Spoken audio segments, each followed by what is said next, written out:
Hey guys, thought I'd throw this up for you guys. It's a little bit of a quandary that I think, and it's about 3D printing.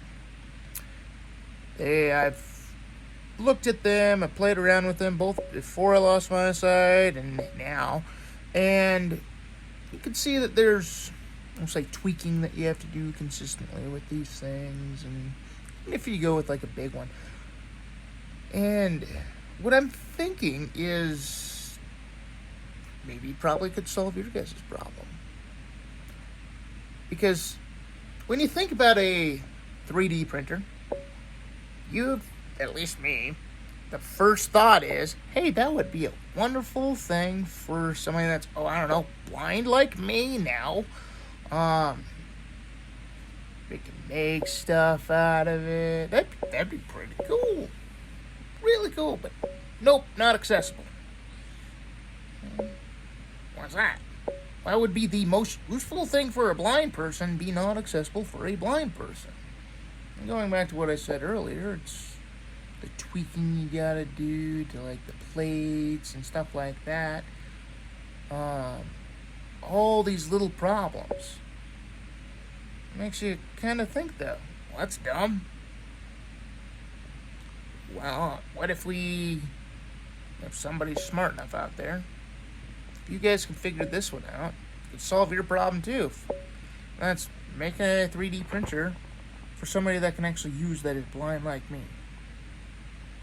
It's not complicated, but hey, it seems like that challenge is a little bit more complicated than you would expect. And one thing too is it'd be nice to have some sort of screen reader or something to talk to, or to talk to me on what's going on. I know other people would really like that too.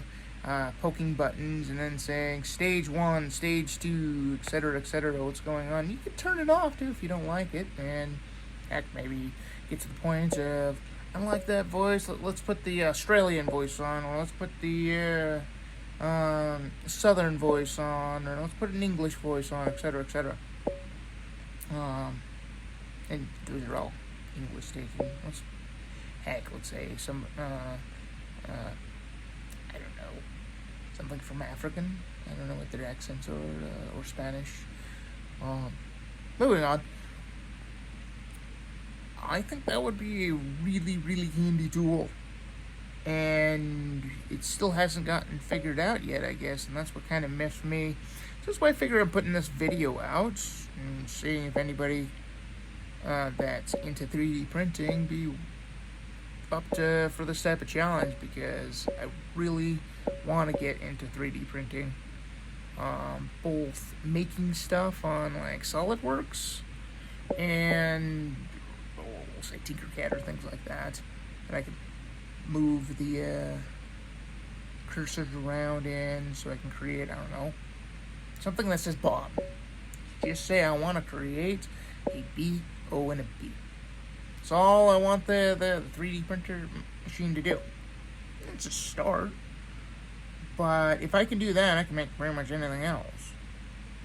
I don't know about how much fidelity I would be able to get it, but these are solutions that no one really pays attention to.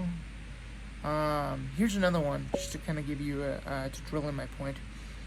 My friend has a remote start for his car, and it beeps at him when the transaction's taken care of. So you go and poke it.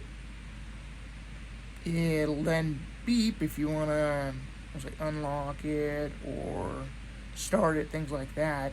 There's other ways that we can have these clues at, and this one happens to beep when he locks it or unlocks it or starts it. There are different types of beeps too. Hey, that's an accessibility. We need to do more things like that, and I can guarantee you stuff for us that are blind would really help you guys out that are normally sighted. Alright guys, latest.